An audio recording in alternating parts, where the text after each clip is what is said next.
Boa noite a todos e todas, sejam todos bem-vindos, todas bem-vindas. Estamos aqui, eu e a mão da Irene, Oi, gente. para nosso encontro de sexta-feira à noite, na aula de Antropologia Cristã.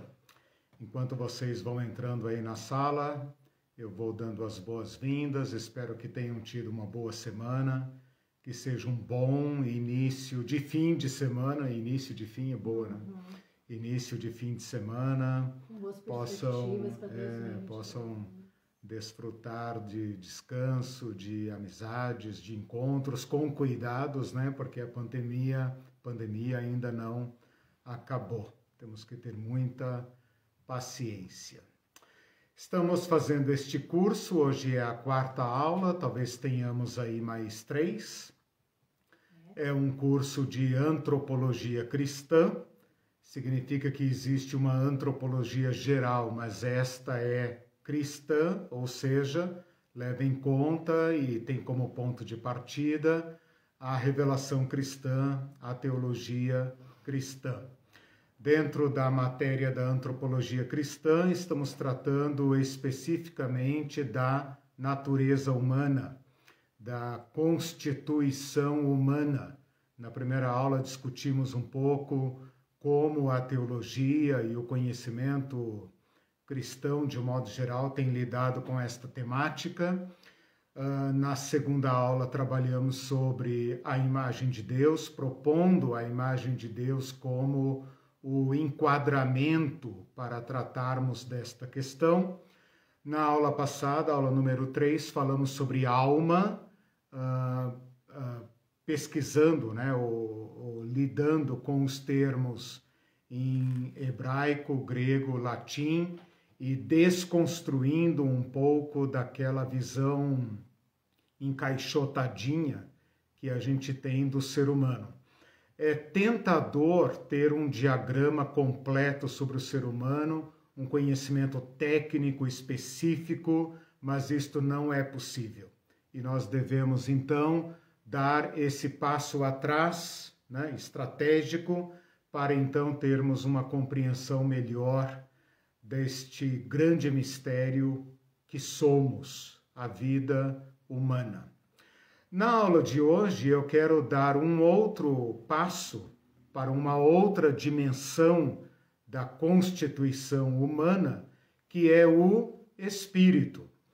E nós vamos fazer basicamente o mesmo exercício, buscarmos a palavra no hebraico, no grego, no latim, buscando as luzes de cada uma dessas palavras e seus conceitos, para a gente então ampliar, iluminar, esclarecer um pouco do que nós devemos pensar sobre esta palavra.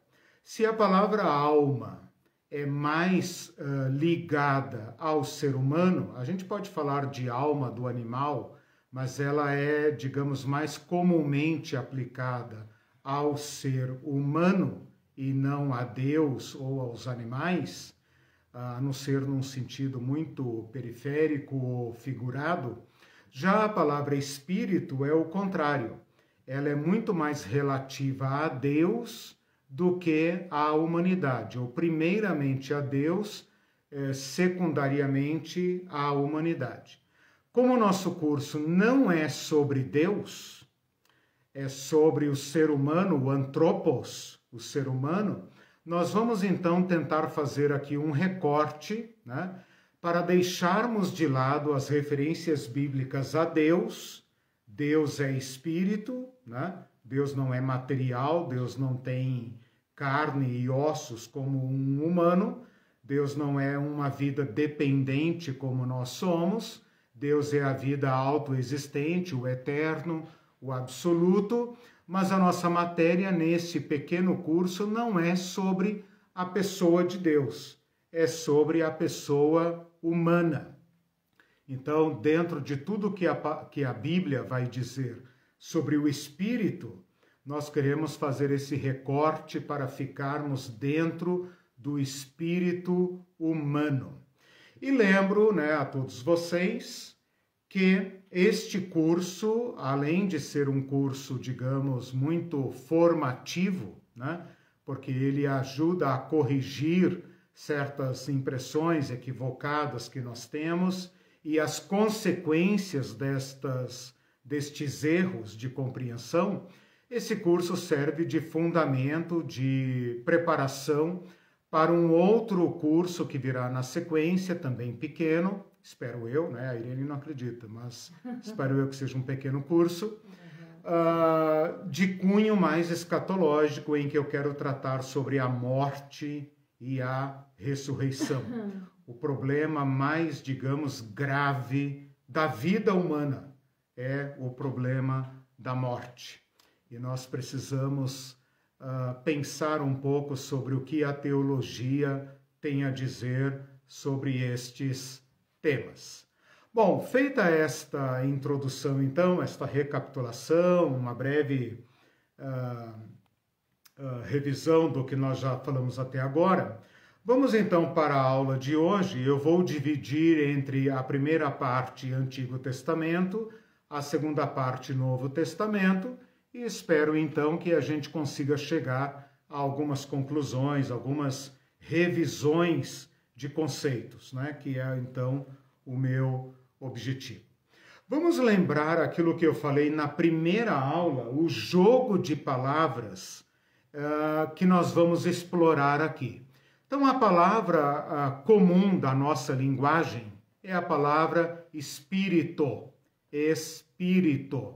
Essa é uma palavra muito elástica. Se você procurar no dicionário da língua portuguesa ou na sua língua, em inglês, em espanhol, você vai verificar que essa palavra é muito ampla, que você precisa de um contexto para deixar claro, para esclarecer o que você quer dizer. Nós podemos pensar no espírito da pessoa como sendo uma entidade, né? Um espírito. Nós temos um espírito dentro de nós. Mas nós também podemos falar em espírito no sentido de virtude, tipo, a pessoa tem um espírito ativo, um espírito inteligente, né? Ou a gente pode falar em uma pessoa espirituosa. Então a palavra espírito ela é muito elástica, né? E nós ainda podemos dizer no sentido de um espírito democrático, um espírito revolucionário. Ou na filosofia se pode falar também do espírito num sentido talvez intelectual.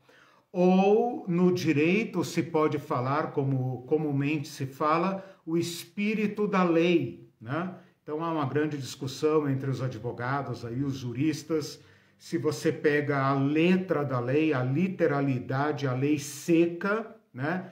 Mas isso pode te levar a uma interpretação que não corresponde ao espírito da lei. Então veja, na nossa linguagem nós atribuímos espírito à lei, né? Ora, a lei é uma norma, é um conceito abstrato. Nós atribuímos espírito a um sistema de governo, como, por exemplo, espírito democrático. Weber atribuiu espírito ao capitalismo. Pô, que coisa mais materialista do que o capitalismo, né? Mas Weber fala na maior tranquilidade, todos nós entendemos, com um pouco de esforço e de ajuda acadêmica, nós entendemos o que ele quer dizer no espírito do capitalismo. E ninguém vai, né, salvo alguns fundamentalistas muito radicais, ninguém vai pensar que existe uma entidade no mercado, nos infernos, né, que é a encarnação do capitalismo, se bem que às vezes a gente pensa que tem, né? Mas estou apenas mostrando para vocês como a palavra espírito é ampla, elástica, né? Ela comporta uma multidão de significados.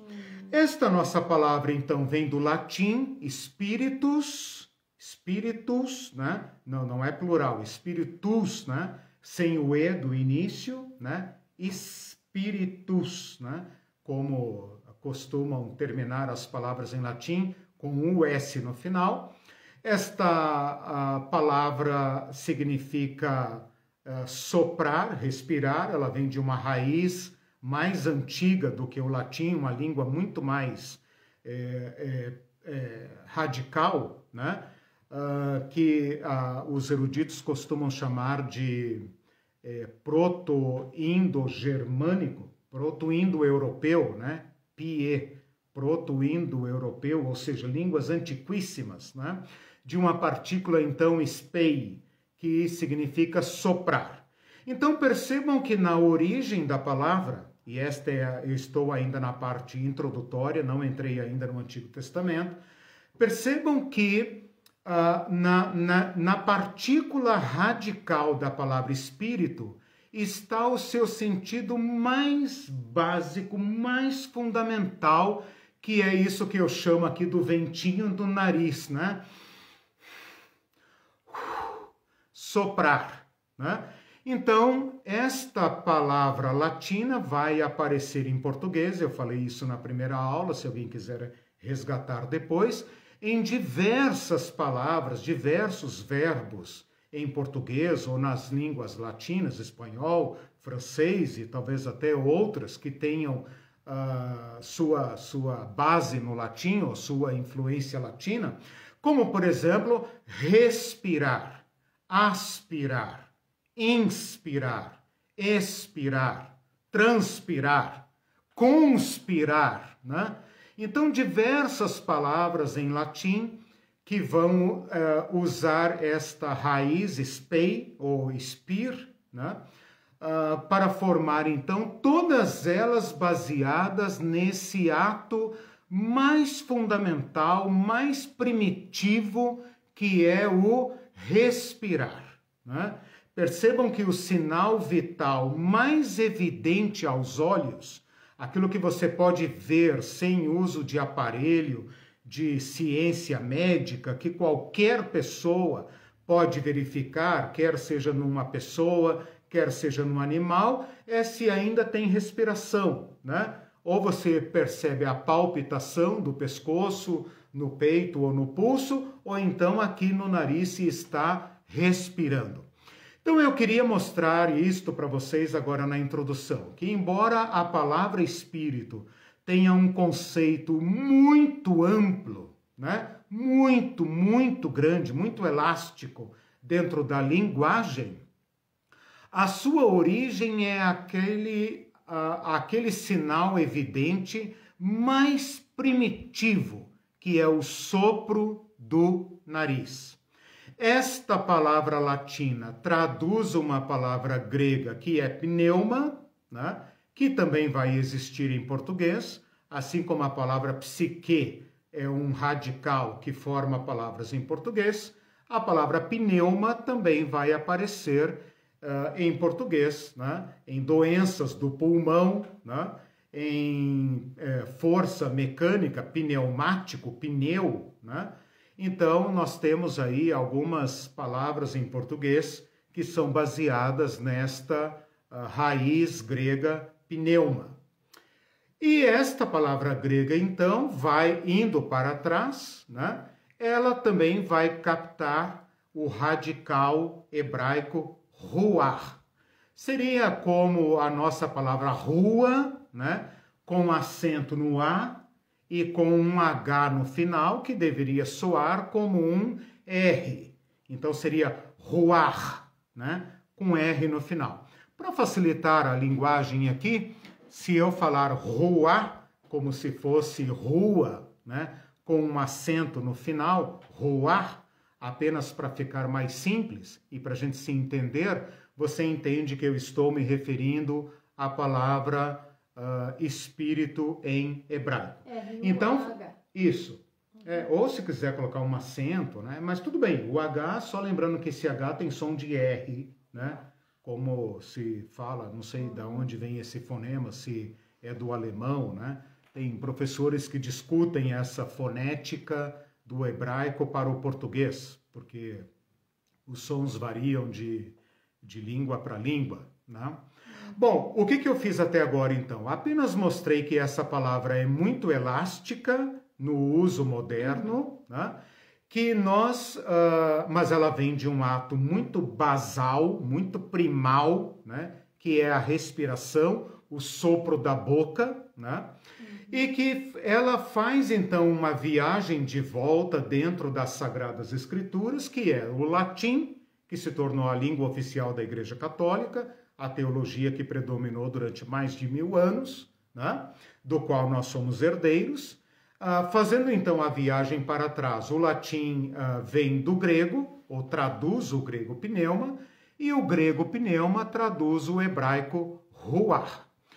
Todas estas palavras têm o mesmo sentido, o sentido de vento, ar em movimento. Aquela definição mais básica lá da escola de ciências da 5ª série, né, que eu lembro até hoje. O que é o vento? O vento é o ar em movimento. Então, essa é a noção mais fundamental que percorre tanto o latim, como o grego, como o hebraico. O que nós temos do hebraico para o latim é um enriquecimento, porque a língua hebraica é uma língua pobre, uma língua bem dura, digamos assim, bem materialista, né? Bem concreta, e caminhando para o grego, que é uma língua mais conceitual, né? Que capta melhor o abstrato, e depois então a língua latina e todo o desenvolvimento das ciências, da filosofia, do conhecimento, que é natural da nossa história, ok? Feita esta introdução, então, eu entro agora no Antigo Testamento para falar da palavra ruach. Vamos àquela contabilidade básica. Eu falei no início da aula que a palavra espírito está muito mais ligada a Deus do que ao ser humano, embora eu não pretenda tratar de Deus aqui, mas do ser humano. Mas fazendo uma contabilidade geral de quantas vezes a palavra ruach aparece no Antigo Testamento hebraico e aramaico, nós temos 389 vezes. 389 vezes, quase 390, quase 400, né? 389 vezes. Eu não fiz essa conta, eu confiei em quem contou, obviamente. Destas 389 vezes, 35%, portanto, arredondando a matemática, 1/3 das vezes se refere a Deus, Yahvé, o Espírito de Deus. O Espírito de Deus pairava sobre as águas. Então percebe que eu, em cada uma destas aulas, partindo do Antigo Testamento, do livro de Gênesis, situei a imagem de Deus no homem. O homem é o humano, melhor dizendo, é a imagem de Deus. A nefesh é algo de Deus. Mas agora, quando nós tratamos do Espírito, a primeira ocorrência se refere a Deus. E é essa que está em Gênesis capítulo 1, versículo 2, quando fala assim: a terra era sem forma e vazia, havia trevas sobre a face do abismo, e a ruach de Deus pairava sobre as águas. No original, a gente poderia optar por uma tradução dizendo: o vento de Deus assoprava a face do abismo, né? Então, 1/3 das vezes que esta palavra ocorre no Antigo Testamento se refere a Deus. Então, vamos colocar de lado porque não é objeto da nossa matéria. 129 vezes vai se referir a humanos, eventualmente, precariamente a animais, apenas no sentido mais duro do sopro da respiração, né? E também negativamente vai se referir aos ídolos, quando fala que os ídolos não têm respiração. Por isso que eu falei que é uma referência negativa, ou seja, os ídolos, os deuses dos povos, não têm ruach. Como não tem ruach, né? Claro que não tem. Eles não sopram. Bota a mão lá na cara deles. se ele não te queimar com fogo, né? Se ele não te rogar uma praga, ou se os sacerdotes deles não te matarem, né? Eles não têm sopro, né? Enquanto Deus é a vida, Deus é o sopro, Deus é o vento, né? Essa seria a ideia básica. 113 vezes se refere ao vento mesmo. Então aqui tem uma noção muito importante que nós estamos depreendendo, né, da contabilidade da palavra. Então vamos lá. 1/3 das vezes se refere a Deus. Um outro quase terço, né, 129 vezes, quase 130 vezes, portanto quase o mesmo tanto, se refere ao ser humano. E junto aí com o ser humano, bem minoritariamente, eu não tenho aqui os números, mas muito pouco, né, se refere a animais, apenas quando quer dizer que os animais também têm o sopro, eles também respiram, ora bolas, né? Se você comparar o sistema respiratório do ser humano com todos os animais desenvolvidos, ele também tem um sistema respiratório. Portanto, nesse sentido primitivo, né, da respiração mecânica do órgão físico, os animais também têm ruar, porque respiram. Os deuses falsos não têm ruar. Por quê? Porque não respiram, né? E 113 vezes, portanto, pouco mais de 25%, né? Se refere a vento mesmo, o vento da natureza, o vento que sopra. Então, olha o que nós temos aqui. Nós temos uma palavra que está esparramada no Antigo Testamento, que vai desde Deus, que é o único, ouve, ó Israel, o Senhor teu Deus é o único Deus. Então, ele é o único que tem ruar. E o ser humano recebeu o ruar de Deus, assim como tudo que vive. Menos os ídolos, porque os ídolos são falsos. Eles não têm ruar. Mas a natureza também tem ruar. Por quê? Porque tem o vento. Então, esta palavra, no sentido mais primitivo, ela indica a surpresa do ser humano olhando para a natureza e vendo algo invisível que, no entanto, tem um poder descomunal. Então, essa é a primeira ideia da divindade. A primeira ideia da divindade. Porque nós, eu e vocês, que vivemos na era científica, sabemos que o ar é composto de gases e de partículas químicas que se combinam entre si e etc, e etc, e etc. Então, nós sabemos isso, né? Aliás, nós cremos nisso, né? Porque os cientistas nos convenceram disso, né?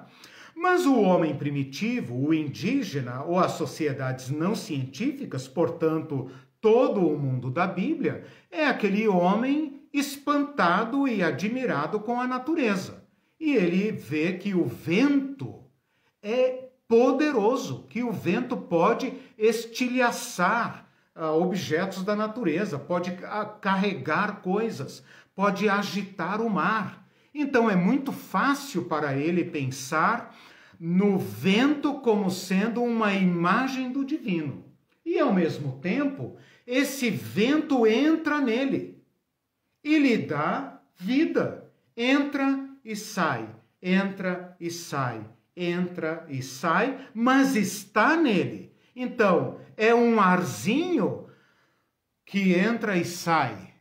Mas o que é que faz esse ar não sair, aliás, sair e não voltar mais?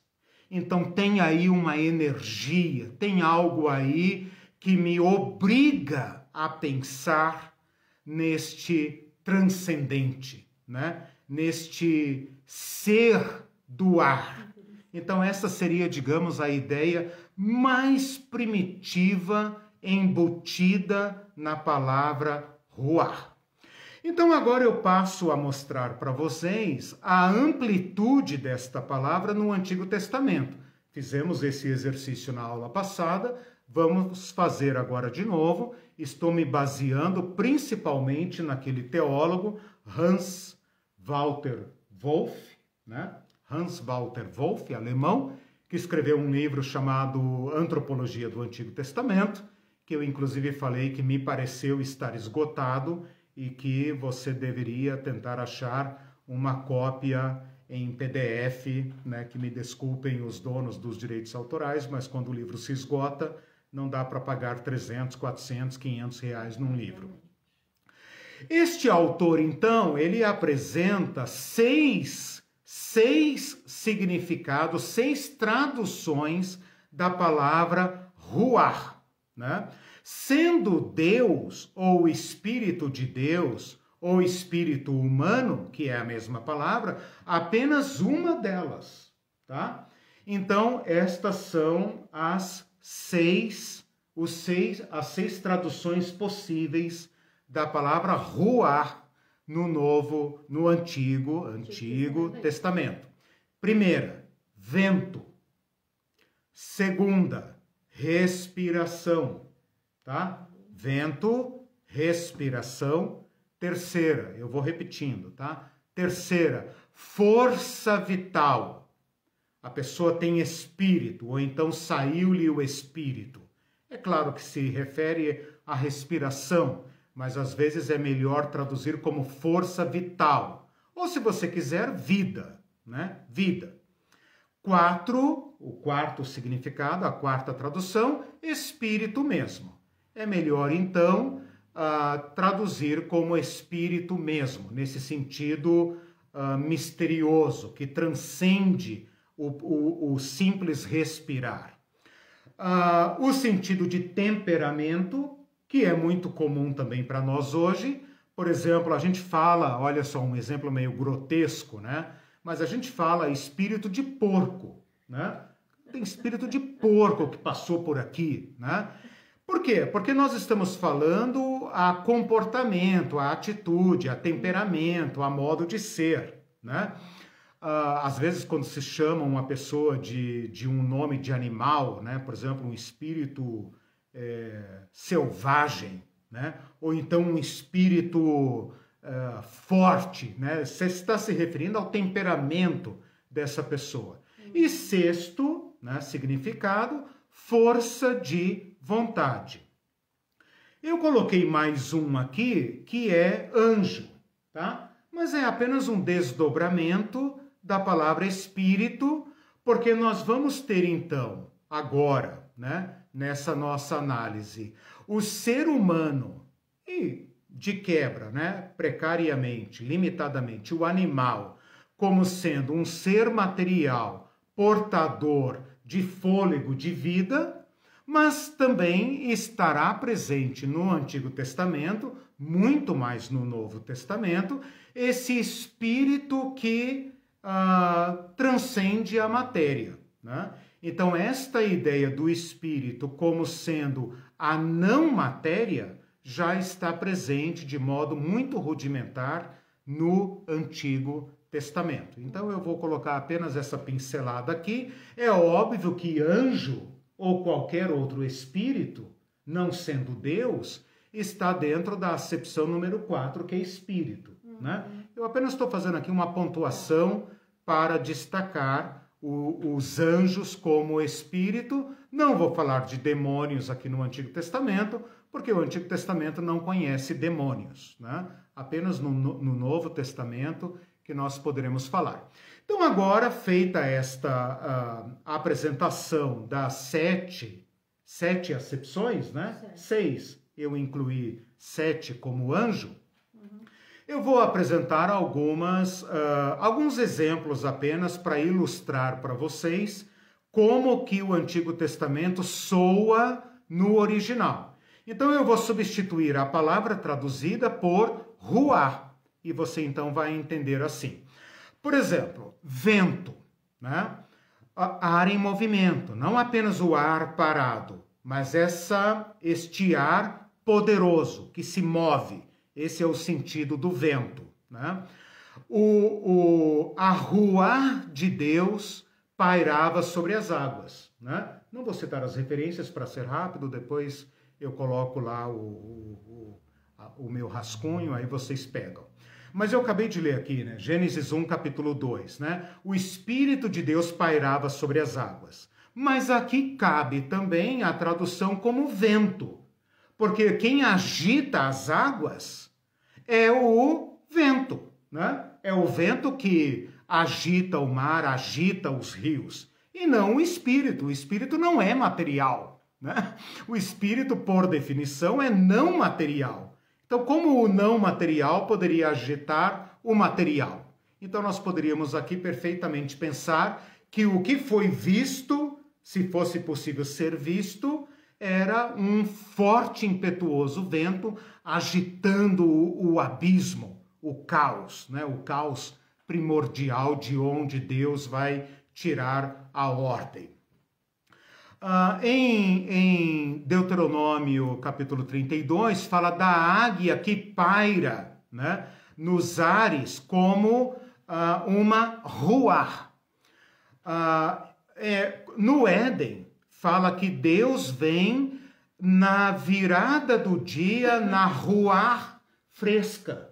Então, olha que interessante, que bonita a ideia poética do hebraico, porque é Deus que vem, mas ele vem como uma brisa gostosa na virada do dia.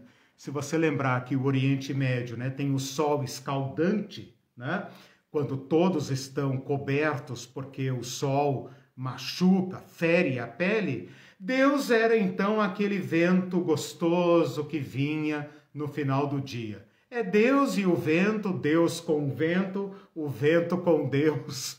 E aí, então, o hebraico faz este jogo de palavras da brisa fresca, mas essa brisa fresca fala com Adão. Adão, onde estás? Né?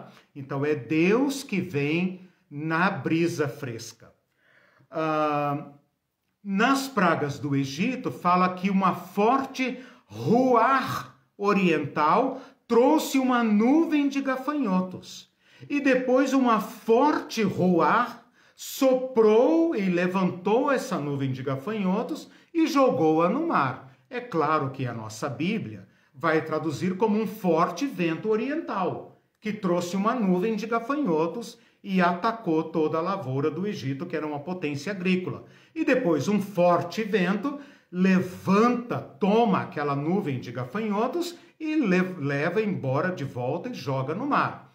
Mas a palavra original é ruar. Isso deixa a gente pensar como o hebreu pensa, né? O hebreu pensa neste vento como uma ação divina, e Deus por meio do divino. Assim como é o vento que abre o mar vermelho. Mas é Deus que abre o mar vermelho. Mas Deus faz soprar um vento forte durante toda a madrugada e ao raiar do dia o mar está aberto, seco, né? Então percebam como o hebreu pensa aqui nessa ação divina presente na natureza, de modo que a sua linguagem não separa, ok? Mais para frente é uma ruar que traz codornizes para o deserto, para o povo comer carne. Então aqui eu citei para vocês alguns exemplos discutíveis, obviamente, né? Mas é importante você saber dessa dualidade do vento e da ação divina apresentada no texto original como uma única palavra. Vamos para a segunda tradução. Respiração. O Senhor é que dá Neshama ao povo. Neshama, alma. Lembra que o Senhor, eu falei na aula passada, o Senhor almou uma alma dentro do homem. E o homem se tornou uma alma que vive. Lá em Isaías, quando fala da ação criativa de Yahvé, ele fala assim: o Senhor Deus que dá a Neshama ao povo e ruar aos que caminham sobre ela. Então, o Isaías, quando vai repetir o ato criativo de Yahvé, dizendo que Deus soprou nas narinas do ser humano uma alma e o homem passou a ser alma que vive, alma que sopra, ele desdobra esta ação criativa em duas frases paralelas. Deus dá a Neshama e Deus forma a Ruach, e dentro daqueles que caminham sobre a terra. Ou seja, Isaías 42, 5. Ou seja, a força que põe o ser humano em pé é a Ruach de Deus. Deus que coloca a Ruach dentro dele. Zacarias capítulo 12 vai falar assim: Deus formou a Ruach dentro do homem. Deus formou a Ruach do homem dentro dele. Então veja como que a palavra Ruach já não significa apenas o vento que entra e sai, mas a respiração como força de vida. Então prestem atenção nisso. Nos Salmos vai aparecer assim: sai-lhes a Ruach e eles voltam ao pó. Olha que interessante, Salmo 146, versículo 4. É quase que Gênesis ao contrário, né? Em Gênesis 2:7, você tem o homem, o humano, feito do pó da terra, e Deus sopra dentro dele Neshama, a Nefesh, né? E ele então se levanta como uma alma que vive, como um pó que respira, né? Esse é o primeiro retrato do ser humano. No Salmo 146, quando o salmista lamenta a morte, que é o contrário da vida, ele fala: sai-lhes a Ruach e eles voltam ao pó. Ou seja, o que Deus então colocou dentro do pó da terra?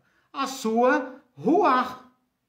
Quando ele soprou a alma dentro do pó da terra, da qual é feito o nosso corpo, ele soprou dentro de nós aquilo que vive, portanto a Ruach, de modo que quando a Ruach sai, o homem volta ao pó. Tanto que ele fala para Adão, depois do pecado, ele fala: tu és pó e ao pó voltará. Aí você pensa, tá, mas então é só o pó da terra que morre. Não. Em Ezequiel ele fala: a alma que pecar, essa morrerá. Então o hebraico bagunça a nossa mente. Segura aí, porque ele bagunça a nossa mente. Olha aqui um versículo fundamental para a gente entender o espírito em hebraico. Eclesiastes, que é, digamos assim, o livro mais filosófico hebraico, né? Porque o Eclesiástico, o livro de sabedoria da Bíblia Católica, ele tem esses nomes, tem a tradição, mas ele é muito depois, mais para frente, tanto que eles foram escritos provavelmente pela primeira vez em grego, é assim que se acredita, eu não vou polemizar aqui. O Eclesiastes, no entanto, é um livro hebraico, porém ele é um livro filosófico. E ele questiona o sentido da vida. Ele é o livro, a filosofia hebraica, que coloca a vida humana na sua real perspectiva. E lá no final, no capítulo 12, versículo 7, depois de descrever poeticamente o envelhecimento humano, a decadência da vida, ele fala assim: antes que o pó volte à terra como era, e o espírito volte a Deus que o deu. E nós que somos gregos, né? Temos a mente treinada na filosofia grega, o que eu e você pensamos? Eu e você pensamos o seguinte, vou arriscar aqui um palpite, né? Eu e você pensamos o seguinte: o nosso corpo decai, né? E com o tempo, de fato, vira pó, né? Vira composto químico, né? Pode ser misturado à terra e vira nada, né? Depois de alguns anos vira nada, vai sobrar apenas a ossada se for bem conservada, porque até isso vai virar pó.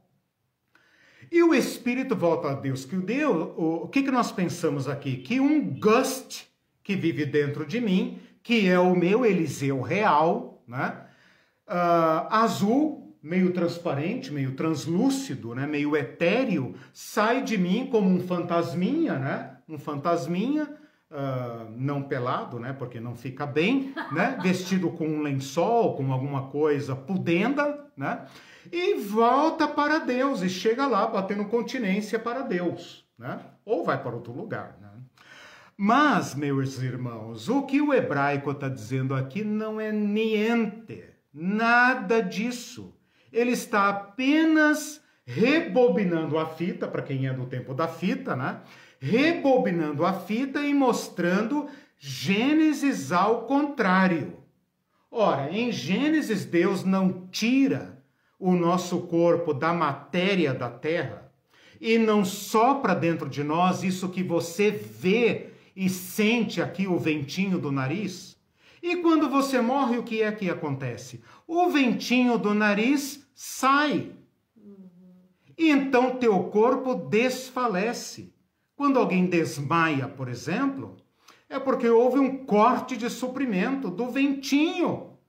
E a oxigenação desliga a máquina e ela cai, né? E pela misericórdia de Deus se recupera, ou então exato, ela volta à respiração, ou então ela é ressuscitada rapidamente por meios mecânicos, por técnicas, né? Mas se não for possível restituir a respiração, o bombeamento, esta máquina que respira, o ruar sai, expira, expira, ou seja, sai e não inspira mais, não entra mais. E o que acontece então com o nosso corpo feito de elementos químicos? Decompõe-se. É isto que Eclesiastes está dizendo. Eclesiastes nem sabe se há vida após a morte. Então, este é um exemplo de como a nossa teologia helênica, grega, nos atrapalha a ler o Antigo Testamento. E o Antigo Testamento pode até falar do Espírito em outro lugar, mas aqui não. Em Eclesiastes, definitivamente não. Eclesiastes está dizendo: a vida é correr atrás da ruar. A vida é correr atrás do vento. E o vento não te leva a nada. Eu dou aula de Eclesiastes, amo esses livros poéticos do Antigo Testamento, desafio e incentivo vocês a lerem esses livros com a ajuda de algum material pedagógico para ajudar a compreensão. Sempre pensava no idiota correndo atrás de nada, né? Eu sempre perguntava para os meus alunos: o que você pensaria de alguém correndo?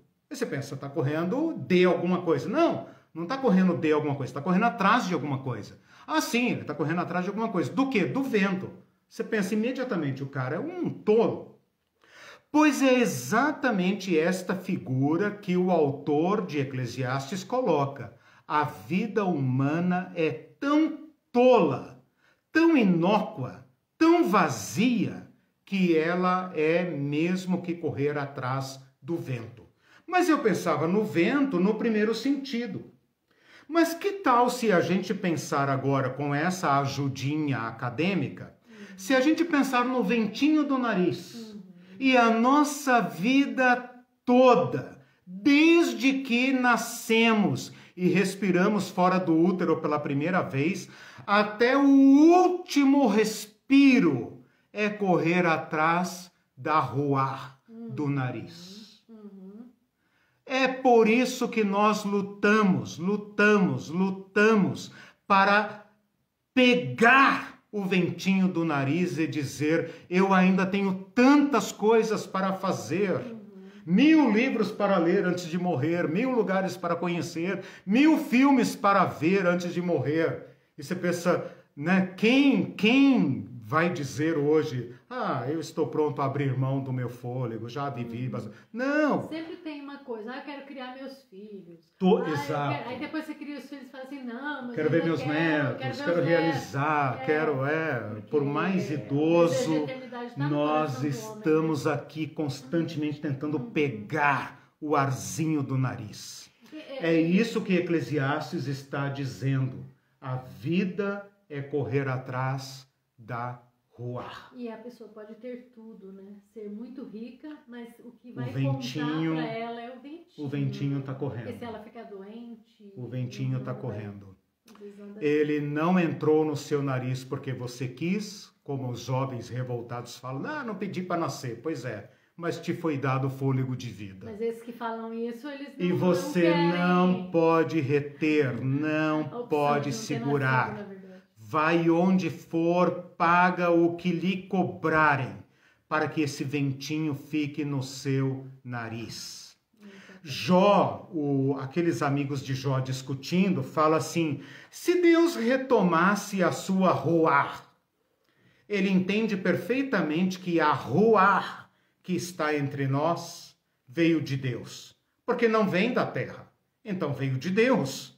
E se Deus tomasse a sua ruar de volta e retirasse a sua neshama, retirasse o seu hálito, aquilo que ele soprou para dentro da história, da natureza, de tudo que existe da criação, ele fala, toda a carne morreria e voltaria ao pó. Tem um texto de Jeremias, que nós falamos na aula passada, quando eu falei que Neshama, que Nefesh é garganta, lembra? Então, olha o texto completo agora. Está falando do camelo, né? Na sofreguidão da sua garganta, da sua alma, abocanha a ruar.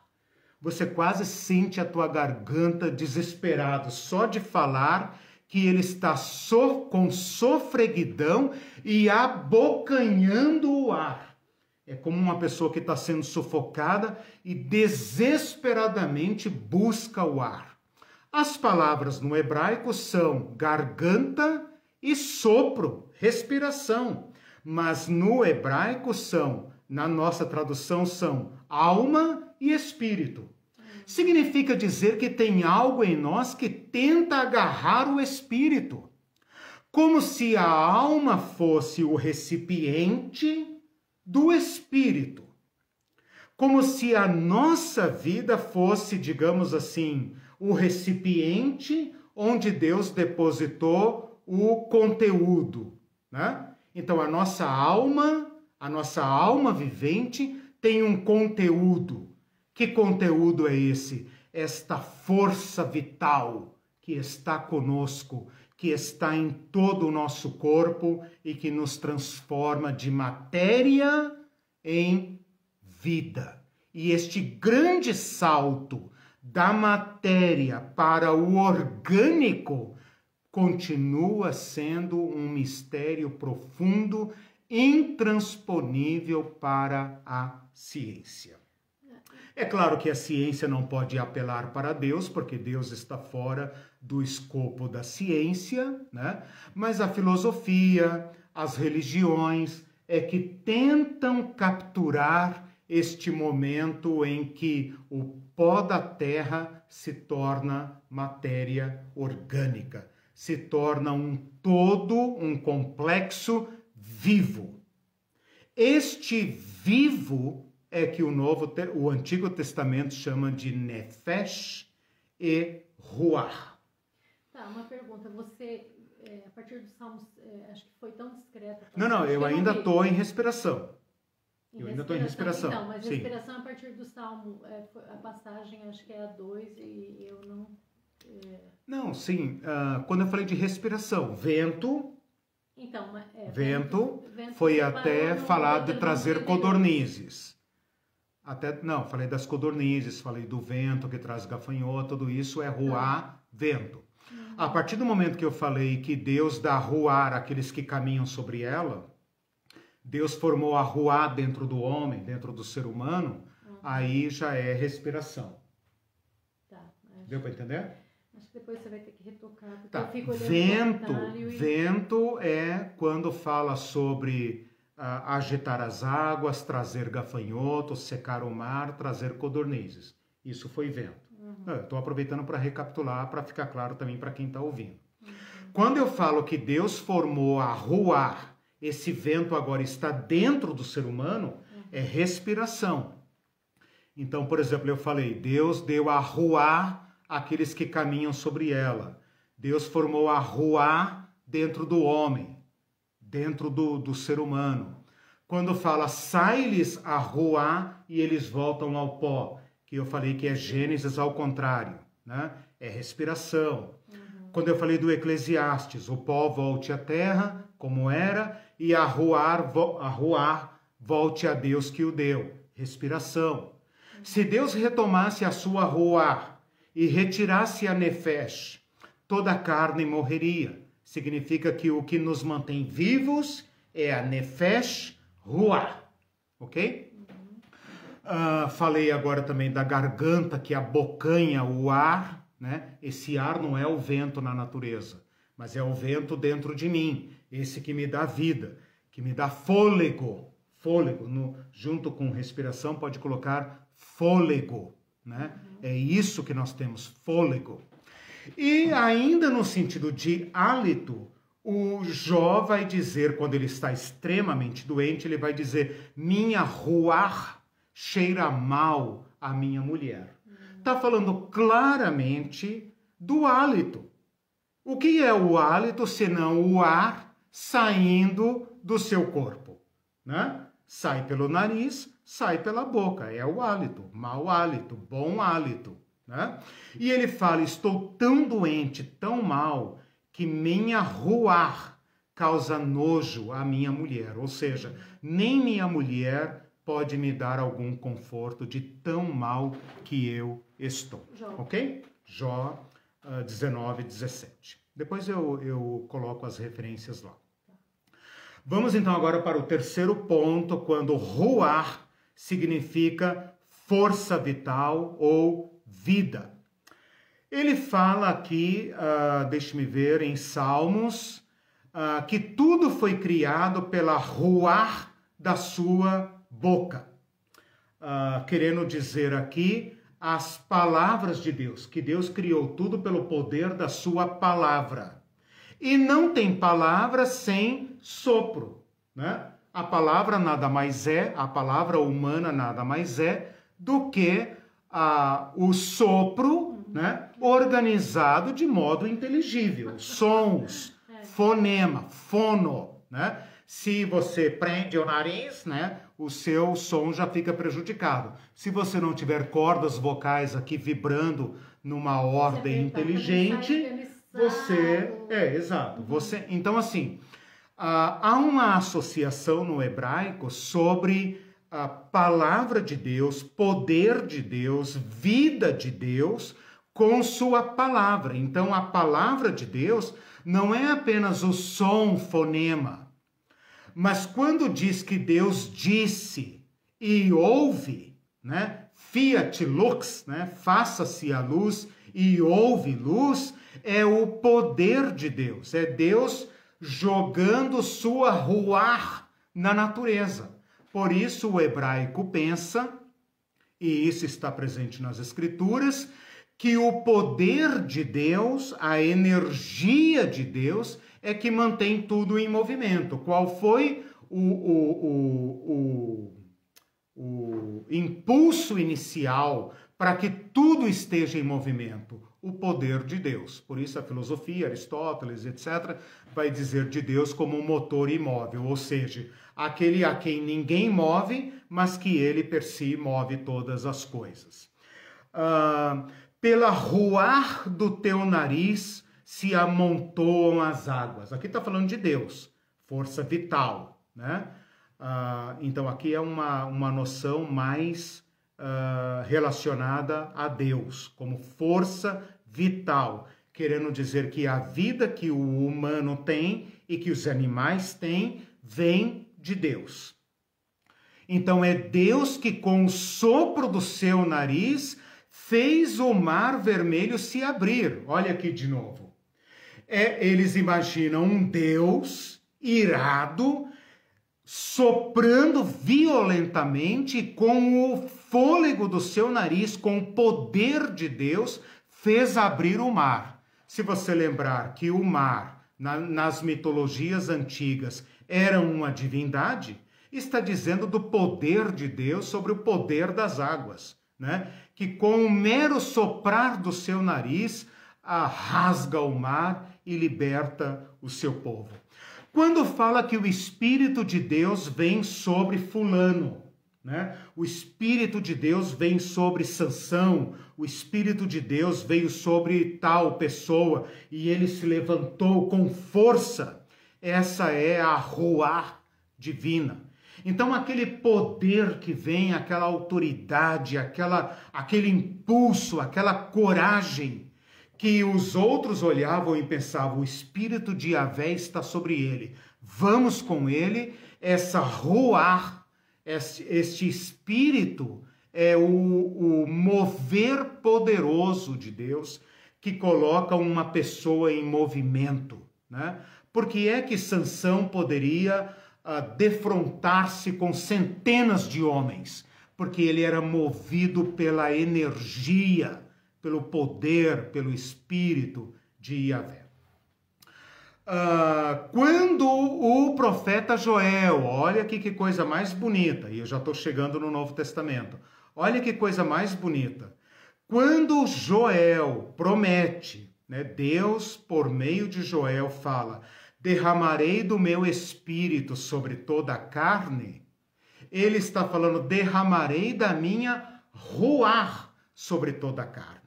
Ele está dizendo que aquela Ruach, aquele poder que Yahvé concedia a apenas algumas pessoas selecionadas, agora iria inundar a humanidade como um novo poder. Então, quando fala que o Espírito seria derramado sobre toda a carne, e você pensa apenas nessas manifestações espirituais pentecostais, errado, meu irmão. Você deve pensar numa dunamis. É isso que Jesus está falando quando ele fala, não lhes darei poder político, mas lhes darei poder ao descer sobre vós a Ruach, porque a Ruach é o poder. Não tem como ser uma ação de Yahvé e não resultar em poder. Mas não é o poder político, não é o poder da violência, é outro poder. E quando finalmente, lá no Pentecostes, se cumpre a palavra de Joel, como Pedro fala, isso aconteceu para que se cumprisse a palavra do profeta Joel, nos últimos dias derramarei do meu espírito. Como que Atos 2 vai dizer sobre a chegada do Espírito? Um vento impetuoso, um som como de um vento impetuoso, a Ruach divina. Então nós perdemos a noção desta manifestação do poder de Deus na natureza. Então, o hebraico nos ajuda a recuperar esta teofania, né? Esta ação de Deus.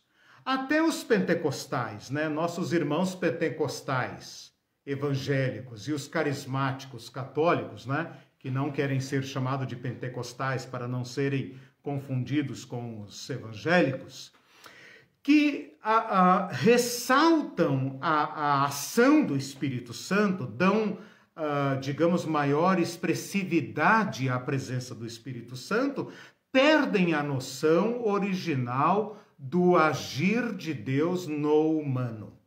Então, aquele sopro que nos torna agentes, imagem e semelhança de Deus, que se tornou depois aquele ventinho atrás do qual nós corremos. Corremos porque estamos morrendo. agora vem para nós com fartura de vitalidade e habilita e capacita o ser humano a ser plenamente imagem e semelhança de Deus e a dominar como Deus domina, livre, com plena realização. Onde está o Espírito de Deus? Onde está a Ruach divina? Será que está apenas nas línguas glossolalia do Pentecostes do século XX, da Rua Azusa? Ou da renovação carismática? Ou será que nós todos temos que botar nossa mente de volta, né? Eu digo botar porque eu convivi no Rio de Janeiro. Pôr nossa mente de volta nesta ação do Espírito, nesta ação da presença de Deus, que às vezes não vemos, mas que está presente. Lembra do Elias, né?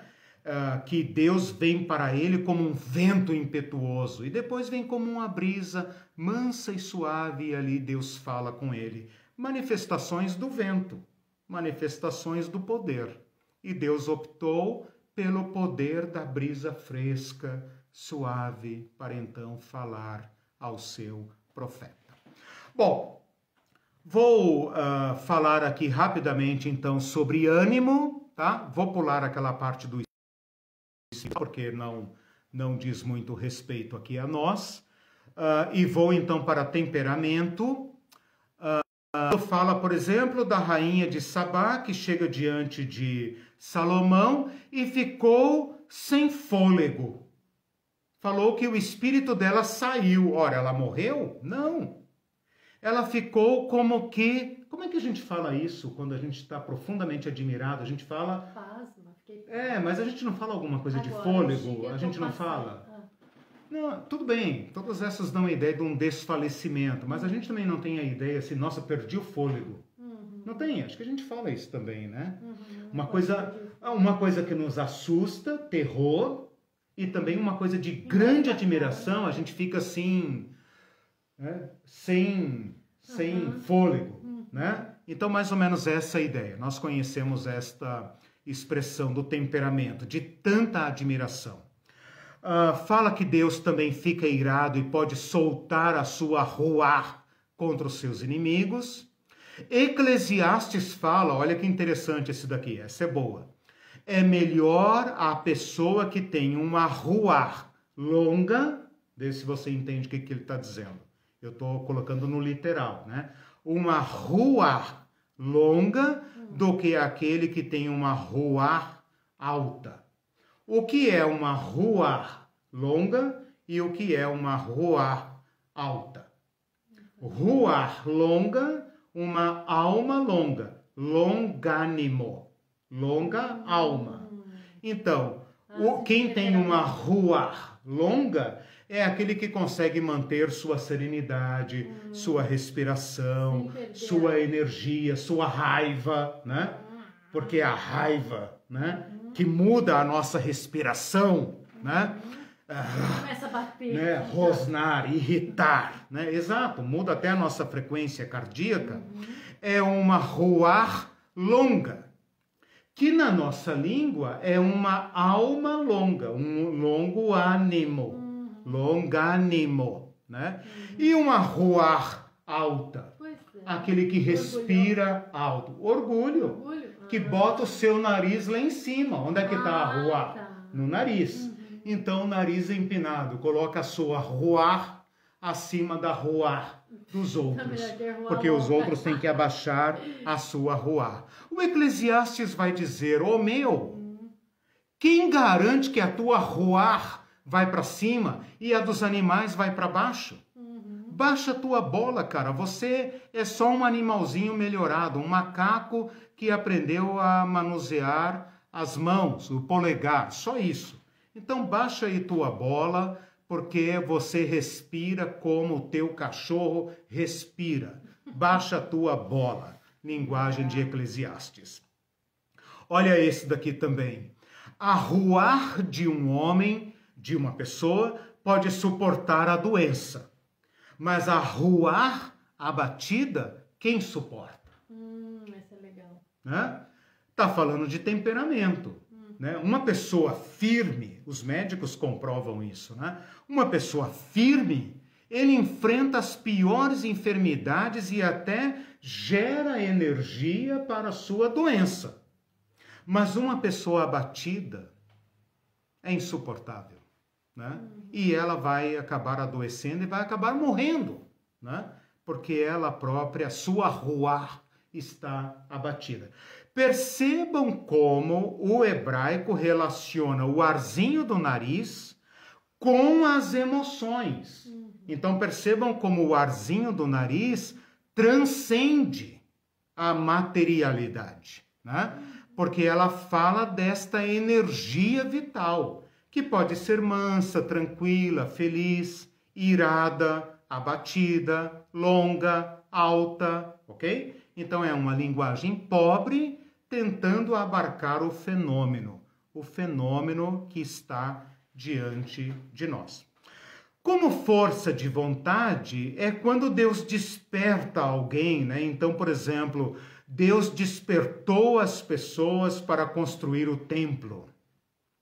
Deus despertou o rei da Pérsia, despertou o espírito do rei da Pérsia. O Números fala espírito de ciúme. Espírito de ciúme. Um pentecostal vai dizer, é uma entidade, tá vendo? Tem que repreender, eu amarro todo espírito de ciúme e tal. Não. O hebraico não está dizendo nada disso. Ele está falando de um temperamento, está falando de um impulso, de uma vontade, né? Aquilo que impele o ser humano, né? A fúria. Né? Uma pessoa vê uma cena, fica furiosa. O outro pode ver a mesma cena e ficar calmo. Né? Então este ímpeto, este ímpro, como dizia a mãe da Irene, né? Isto que te impele de dentro para fora, segundo o hebraico, é ruar. Né? Então percebam como isso já não é mais respiração, mas é a mesma palavra. É o mesmo conceito. Exatamente. Quando Caleb e Josué volta daquela espionagem na Palestina, Números, o autor de Números, fala que em Caleb e em Josué houve outra ruar. Enquanto os 10 espias ficaram desanimados, uma ruar baixa, Josué e Caleb tiveram outra ruar, uma atitude de coragem, uma ruar inabalável, né? O salmista vai dizer, Senhor, não retires de mim a tua ruar, não retires de mim o teu Espírito Santo. E agora? Não retires de mim o teu Espírito Santo. E agora? É o Espírito Santo ou era uma atitude, uma inclinação, uma vontade santificada por Deus? Mas a nossa Bíblia traduz Salmo 51, versículo 10, ó Deus, não retires de mim o teu Espírito Santo. Então os crentes ficam questionando teologicamente se Deus dá o Espírito Santo, não dá o Espírito Santo, se ele retira, se ele põe, se ele tira, se ele entristece o Espírito Santo, etc, etc, etc. Tudo isso poderia ser resolvido com uma aulinha de hebraico basiquinha, né? Quando ele fala, não retires de mim teu ruar santo, né? Porque é o Senhor que me faz elevar, é o Senhor que me faz andar. Sustenta dentro de mim, olha só, no versículo seguinte, sustenta-me com uma ruar de boa vontade. Ele está dizendo, Deus, que loucura que eu fui fazer. Transei com a mulher do meu amigo e ainda o induzi à morte. Que ruar é esta que me dominou? Não está falando de demônio não, cara. E ele fala, Senhor, restitui em mim a mente boa, o olhar bom, as inclinações boas, uma ruar nova. Né? Bom, com tudo isso, então, eu acho que deu para entender a questão do Antigo Testamento. eu falei fartamente sobre a riqueza, a extensão semântica da palavra ruach no Antigo Testamento. O Antigo Testamento é essencialmente hebraico-aramaico, portanto, nós podemos fazer esta pesquisa sem medo de perder o significado, sem nos preocupar com uma evolução. Vamos agora para o Novo Testamento. E quando nós abrimos o Novo Testamento, lá em Mateus capítulo 1, versículo 1, nós vamos nos deparar com uma cultura helênica, latina helênica. E nós não vamos nos dar conta daquilo que eu falei na aula passada, que entre Malaquias e Mateus tem um Brasil inteiro de história. Entre Malaquias, você termina lá o livro de Malaquias, e Mateus tem uma história do Brasil inteiro ali. Tem quase 500 anos separando Malaquias de Mateus. Nesse período houve uma intensa aculturação grega. E os gregos trouxeram com eles sua linguagem. E assim como a nefesh hebraica foi traduzida para psique, o ruach hebraico, que está extremamente ligado à respiração, ao vento, à força vital, vai ser traduzido para o grego pneuma. Certo? Tranquilo. O pneuma em grego também é vento, é ar, é respiração. Tranquilo, não tem problema nenhum. O problema não é a tradução, é o conceito filosófico que os gregos atribuíam à palavra pneuma.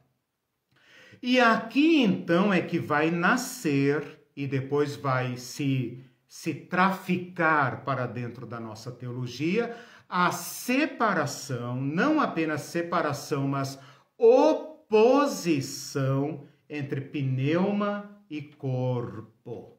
Pneuma e corpo, espírito e corpo. Por quê? Porque na filosofia grega o espírito é o puro. Por isso os deuses são espírito, são pneuma. Os animais são apenas matéria, apenas psique, eles são apenas respiração, eles não têm a inteligência do ser humano. Mas o ser humano está numa situação trágica, porque ele tem um espírito que os deuses lhe deram, mas ele está desgraçadamente preso numa carcaça inferior que é o corpo. Então, o ser humano tem uma dimensão que o liga aos deuses, que é a fagulha divina, que é o espírito. Mas ele compartilha com os animais esta porcaria da carne humana. Nós vamos ver isso na próxima aula, quando tratarmos de carne. Então, esta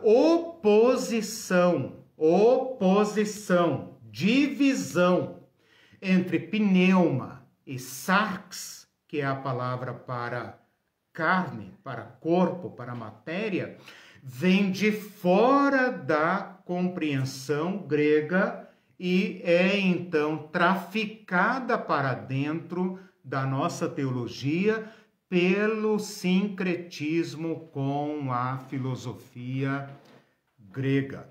Quando eu digo filosofia grega, estou sendo extremamente sucinto, porque, claro, estou tomando a filosofia grega como se fosse um todo, né? Eu estou me reportando principalmente à filosofia clássica de Sócrates, Platão e Aristóteles, né? Sem deixar de notar aqui que outros filósofos têm outras compreensões, mas a que predominou e que causou maior influência na teologia vai ser esta de Platão e Aristóteles, ok? As outras correntes, as outras heresias, aireses gregas, né, não terão tanta influência na teologia grega. Então, antes de entrar no Novo Testamento, eu preciso dizer isso. Eu preciso dizer que nós estamos diante de uma tradução que vai evoluir para uma teologia influenciada pela filosofia grega, mas no Novo Testamento a mente por trás ainda é hebraica. Portanto, por trás da palavra pneuma no Novo Testamento, em grego, por trás da palavra pneuma está a noção hebraica de ruach. Não se esqueçam disso. Portanto, antes de pensarem, mas Paulo faz divisão, então, alto lá. Paulo conhece a língua grega, se comunica muito bem na língua grega, era um erudito considerável em grego, mas também era, ou antes de ser um pensador grego, um filósofo grego, ele era um sábio judeu, escrevendo principalmente para judeus convertidos. Então é muito mais preponderante na literatura do Novo Testamento a mentalidade hebraica do que a mentalidade grega, ok? Mas é claro que o Novo Testamento nos permite fazer esse diálogo. Então vamos lá, uma contabilidade bem basiquinha. Agora, claro, eu vou gastar pouco tempo aqui, porque tudo que eu tinha que falar já foi dito. Vou apenas mostrar como isso ocorre no Novo Testamento. O Novo Testamento, olha só, de novo, a mesma proporção do Antigo Testamento. O Novo Testamento tem a palavra pneuma 379 vezes. 379 vezes. Das quais 250 vezes se refere ao Espírito Santo, ao Espírito de Deus. Então, alto lá, né? Grande parte da linguagem, né? Olha que proporção dá essa daqui, né? 250 vezes, 370, 380, caramba, 380 dividido por 2 dá 190, dá muito mais de 2/3, né? 2/3, 360 seria 90. Dá bem mais de 1/3, acho que não chega a 2/3, né? Não chega a 2/3.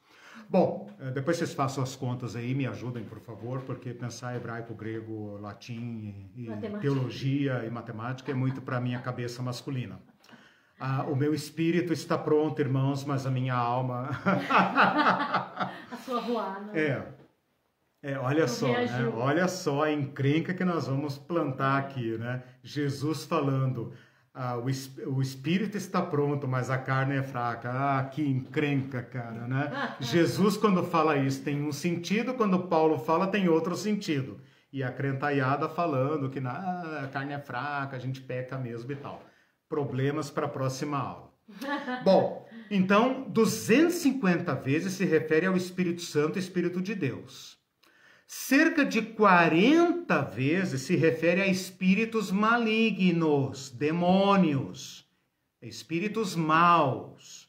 E esta é uma inovação teológica, porque o Antigo Testamento não conhece espírito maligno. Ele acha que tudo vem de Deus, até o espírito de mentira, o espírito que perturba a saúde, tudo vem de Deus. Ele não entende a angelologia, a demonologia. O Novo Testamento entende, mas por causa de quê? Por causa do quê? Por causa do contato com a cultura grega. Ok? Nós vamos falar mais sobre isso. Bom, então, grande parte. Então, vamos pegar aqui 250 vezes mais 40 vezes, dá 290. Sobra aí umas 80 vezes, né? 380, sobra aí 90 vezes para se referir ao ser humano, grosso modo, tá? Então, cerca de 90 vezes vai se referir ao ser humano, não, desculpa, ao ser humano e ao vento. Porque a palavra pneuma vai ser traduzida também como vento, né? Então, vamos lá. A palavra, então, vai ser...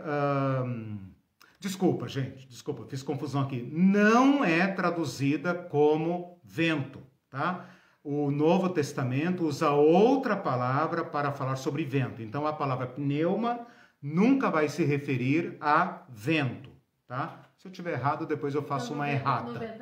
90 vezes é o espírito humano, porque a palavra vento, o vento soprou, o vento, Jesus acalmou a tempestade e tal, é outra palavra, anemos, né? Que é outro sentido. Ok. Então, o Novo Testamento, o grego do Novo Testamento, faz esta referência aqui. Então, quando fala, olha que interessante, Jesus em João falando do Espírito Santo, falando o que nasce da carne é carne, o que nasce do Espírito é Espírito, o Espírito sopra onde quer, é como vento. Olha a ideia hebraica por trás do grego falando sobre o Espírito Santo. O vento sopra onde quer. Mas ele está falando do vento, da meteorologia, ou ele está falando do Espírito Santo? Está falando do Espírito Santo. Mas usando a figura do vento, de novo, né? O vento sopra onde quer. E quando o Espírito Santo vem lá no Pentecostes, como eu falei agora há pouco, ele vem como um vento forte e enche a sala. Mas quem é que enche a sala, meus irmãos e minhas irmãs? É o vento ou é o Espírito Santo? Então, a mentalidade por trás é hebraica, mas a linguagem usada é grega, né? Para que nós possamos entender. Bom, a palavra pneuma vai significar fôlego de vida ou vida, tá? Primeiro sentido. Vida, vento não entra aqui, tá? Vento é outra palavra. Apenas no jogo de ideias é que ele se assemelha ao Espírito. Vida, a primeira tradução, vida. Por exemplo, Jesus falando, Pai, nas tuas mãos entrego o meu espírito. Vida. Jesus está entregando só o espírito para o Pai? A alma não? Não, ele está entregando sua vida inteira, ele está se entregando inteiro ao Pai, né? Ao seu Pai. Então, Pai, nas tuas mãos entrego o meu pneuma. Quando Jesus ressuscita a filha de Jairo, voltou-lhe o pneuma e ela reviveu, tá claro. Voltou à vida. E como é que a gente sabe? Uai, tá respirando? Né? Jesus ora pela menina e fala, né, para ela se levantar e ela volta a respirar. O que voltou nela? A respiração, a vida, né? Mentalidade hebraica. Estevão, ao morrer apedrejado, fala, Senhor Jesus, nas tuas mãos entrego o meu pneuma. Entregou só o espírito? Não deveria ter entregado o corpo e a alma também, né? Entrego-me inteiro, minha vida, o que sou, entrego a ti. Tiago, fazendo uma comparação entre fé sem obras é morta, ele fala, o corpo sem espírito é morto. E o que tu pensa? Tu pensa naquele ghost, aquele fantasminha azul que mora dentro de nós, que sai e então o corpo cai morto. Mas Tiago, hebreu, não está dizendo nada disso. Ele está dizendo o corpo sem espírito é morto. O corpo sem pneuma é morto. É óbvio. Ele não está falando de uma entidade azul que mora dentro de nós, como aquele filme, como é que era lá o filme Ghost do Outro Lado da Vida, né? Que a Whoopi Goldberg e tal, né? E tal, recebe o espírito senta, entra no corpo, etc, etc. Isso é espiritismo, né? O espiritismo é que crê nessas entidades. Nós não. Nós não somos espíritas, né? E os católicos também, depois eu vou mostrar para vocês, eles criaram aí um grande problema com essa questão da imortalidade, mas isso é matéria para outra aula. Nós podemos evitar esse problema, né? Quem pariu Mateus balance, né? Cada um com seus problemas, nós temos outros para resolver. Bom, como ser, como o próprio ser, o próprio ser humano. Segundo sentido? Segundo sentido. Segundo sentido. Que eu me perco. Tá. Não, ótimo, você tem que me perguntar mesmo, que você perguntando, você me ajuda a esclarecer para quem está ouvindo. Então, como emoções fortes, como o íntimo do ser humano. Ser, o ser humano íntimo, tá? O ser humano íntimo. Jesus, por exemplo, profundamente irritado, o Evangelho de Marcos fala assim, do íntimo do seu pneuma soltou um gemido. Que elegância para dizer que Jesus estava né? com o povo, né? Quando o Lázaro morre, o João 11 fala assim, Jesus agitou-se no seu pneuma e comoveu-se. Quer dizer, perturbou-se profundamente, aquela tristeza profunda. Jesus, quando estava para morrer, angustiou-se em pneuma. Aí a crentaiada que gosta da dicotomia, tricotomia, vai dizer, tá vendo? Jesus tem espírito, o espírito dele se angustiou, né? Não era uma angústia da alma, era do espírito. Não, irmão. Quando você se angustia, é você inteiro. Até teu corpo muda, até teus hormônios mudam, né? Porque a angústia é de você inteiro. Não tem uma parte de você que se angustia e outra parte que não se angustia, né? Paulo, quando estava lá em Atenas, o texto diz assim, o seu pneuma se revoltava. Aí fala, Paulo é santo, tá vendo? É ira do espírito, não é ira da alma. Não, cara, é ele inteiro que ficava indignado com aquela idolatria. Só aí já fura aquela ideia de que as emoções estão na alma. Exatamente. Na Bíblia não, o espírito se emociona, né? Porque o espírito aqui significa o ser, aquele ego, eu me indigno, né? Meu pneuma. Paulo fala que a visita do irmão fulano me trouxe grande refrigério ao meu pneuma, trouxe tranquilidade ao meu pneuma. Paulo fala, vocês que são espirituais, corrijam uns aos outros, o irmão que estiver errado, com pneuma de brandura. Ora, você vai orar para Deus te dar um outro espírito? Você quer ser possuído por um espírito de brandura? Ou é o teu espírito, o teu ser que tem que ser brando? Espírito de brandura, está escrito lá, Gálatas capítulo 6, versículo 1. Espírito de brandura. Marcos fala assim, percebendo logo por seu pneuma, Jesus conhecendo logo a mente dos fariseus, conhecendo o pneuma deles, né? Eles todos, Jesus olhou para eles e viu, esses caras estão com má intenção. Jesus teve um olhar de Superman e rastreou o espírito do cara? Não. Viu o estado de mente deles, o ânimos daqueles homens, né? Ânimos não pode, porque é alma. Exato. Efésios fala que vocês se renovem no pneuma do vosso entendimento. E aí agora, como é que fica o povo da tricotomia? O espírito do entendimento, mas o entendimento não é faculdade da alma? Não é intelecto? Aqui para Paulo, não. Espírito do vosso entendimento, pneuma do vosso entendimento. Olha o que ele fala em 1 Coríntios capítulo 2. Quem conhece as coisas do homem, senão o pneuma do homem? Quem conhece você, senão você por dentro? É ou não é? Só você por dentro, você tem uma privacidade, uma individualidade que te permite ter um íntimo secreto.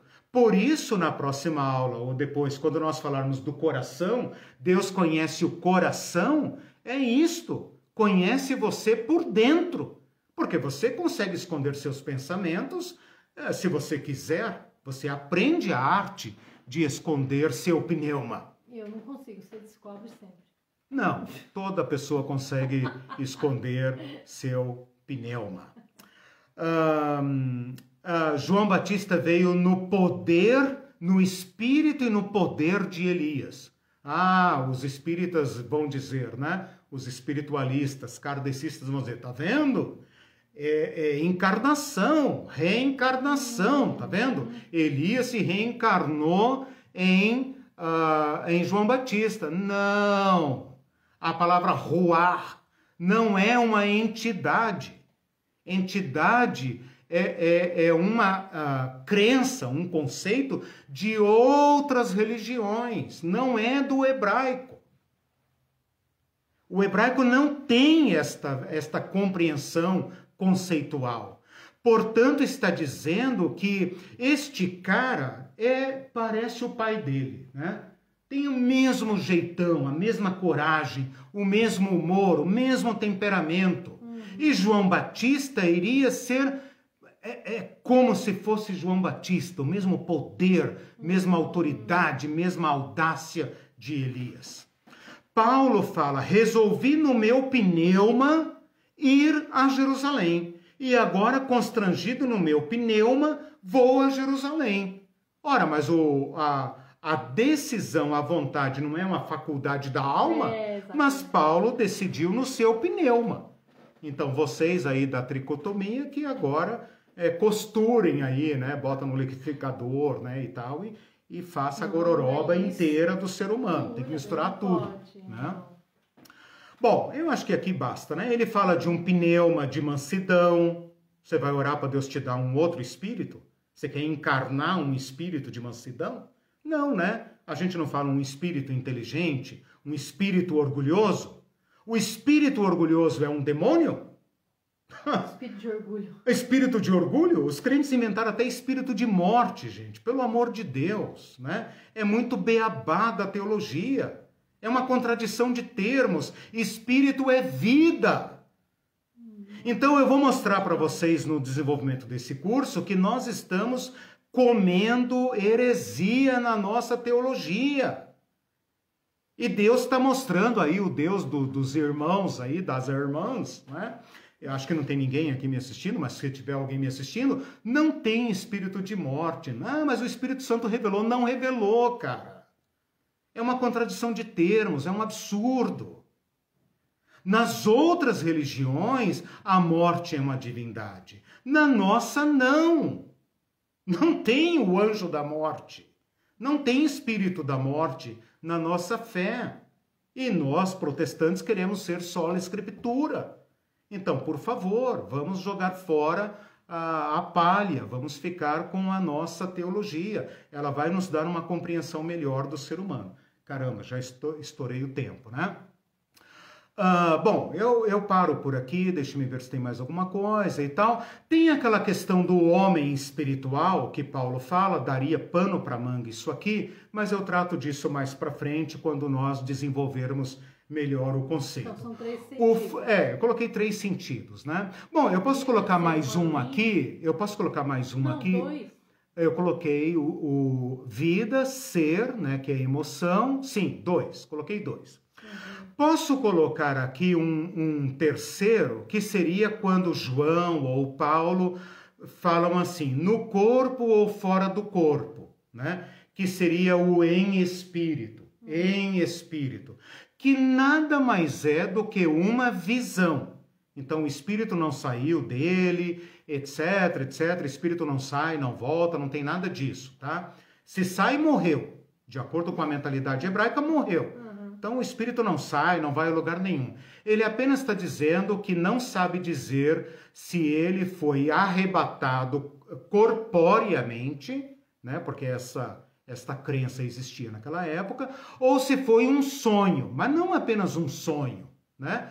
Um desfalecimento em que o corpo da pessoa está ali, mas ela está apagada, ela está em espírito, num êxtase, olha a palavra êxtase, estar fora de si, né? Está fora de si, está apagada. ia estar, se alguém estivesse vendo Paulo, eu falei isso no curso de Apocalipse, se alguém estivesse vendo Paulo, se alguém estivesse vendo João, dizia, pô, João tá cansado, hein, cara, tá dormindo, ó, faz uns par de hora, né, como diz os nossos irmãos caipiras, né, uns par de hora, ninguém consegue acordar o cara, tá dormindo lá, tá dormindo, mas tá tão tranquilo, tá com uma cara tão boa, né, deixa ele dormir, né, velhinho e tal, deixa ele dormir lá e tal. Provavelmente é isso que Paulo quer dizer com em espírito, tá? Bom, e como eu estava dizendo, então a gente poderia entrar agora, mas não dá tempo. Acho que não vou entrar nesse assunto, depois eu vejo como que eu lido com isso. A questão do homem espiritual e do homem carnal, o ser carnal, o ser espiritual. Mas é isso, talvez na próxima aula dê para avaliar muito isso. Concluo aqui então a minha longuíssima exposição dizendo o seguinte, que o espírito, quando se refere ao ser humano, pode indicar, eu proponho esta conclusão, mas você tem todo o direito de discordar, que o espírito humano é, nesta concepção, uma faculdade humana, que quando se refere aos animais é apenas no sentido primal de respiração. Mas o espírito, no sentido altivo, no sentido da consciência, no sentido da espiritualidade, da religiosidade, nós podemos com bastante tranquilidade concluir que a Bíblia atribui a Deus e a um dom de Deus ao humano, de modo que Deus possa chamar o humano como não chama os animais, e o humano pode voltar-se para Deus e dizer, eis-me aqui. Tu, ó Deus, eu, ó Senhor. Então este eu que tem consciência de si e que se reporta a Deus como tu, ó Deus, e Deus como sendo um que diz, eu farei de ti, tu, ó homem, ó vós, ó povo meu, este diálogo parece que se dá nesta dimensão de um ser espiritual para um ser espiritual. Porém, Deus é espírito e o ser humano é um ser espiritual, humano, imagem e semelhança de Deus, sem divisões. Por isso que na segunda aula eu falei de um monismo. Monismo. E eu desafio você a pensar o ser humano sem divisões. O ser humano é uma alma e é um espírito. E é isso daí que nós somos. Alma espiritual carnal. Nós somos corpo, alma e espírito, sem divisões. Né? A nossa alma é nossa vida, nosso espírito é nossa vida. E isso é observável, os seres animais, os seres vivos, podem ser inteligentes como for, mas não há nenhum traço neles de religiosidade. Então nós podemos entender que o espírito humano é a faculdade ou a dimensão pela qual nós não apenas respiramos como o boi, o cão, o cavalo, o chimpanzé, o rato, o gato, etc. Né? Mas que nós temos religiosidade. Somente nós podemos nos voltar para nós e dizer, eu quem sou? Eu quem sou? E o que é tudo isto? Né? Então, esta faculdade exclusiva nós podemos conceituar como o espírito humano, que veio de Deus, porque é próprio de Deus, porque Deus é espírito, nos deu espírito e, portanto, nós comungamos com Deus, mas não compactuamos com platonismo. Porque Deus nos criou inteiros e nos abençoou inteiros e nos resgatou inteiros. Então, o grande desafio que eu deixo aqui para vocês é: pensar o ser humano como uma integralidade, olhar para o seu corpo e abençoá-lo, aceitá-lo, amar seu corpo, suas emoções, seus ritmos, suas formas. Reconciliar-se, porque o Verbo se fez carne. E isso deu um nó na cabeça dos gregos, como Paulo vai dizer, loucura para os gregos, escândalo para os judeus, mas para nós que cremos, a glória, a redenção. Este é um novo ser humano, corpo, alma e espírito, sem tirar nem pôr.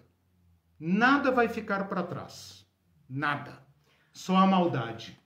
Né? Ô, gente, como é que vocês deixam ele falar tanto e não fazem pois é, pergunta? Daí ele não para, vocês sabem disso. Hoje eu tirei todo o atraso da semana aqui. Pois é. A Cláudia foi que perdeu o fôlego, ou seja, arruar, né? Ainda bem que é só arruar da respiração. Porque é aquele sopro divino, né? A quem Deus chamou do pó da terra, nós o somos. A Ruth Brito está no finalzinho, só vou ler esses comentários.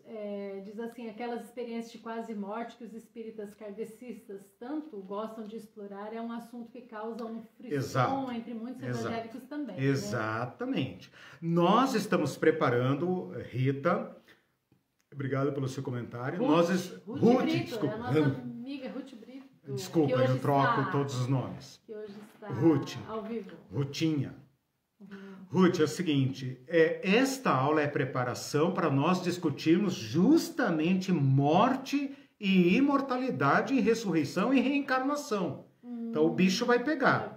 E vocês só vão entender, exatamente, só vão entender a morte segundo Cristo se jogarem fora ou colocarem de lado a filosofia grega, o kardecismo.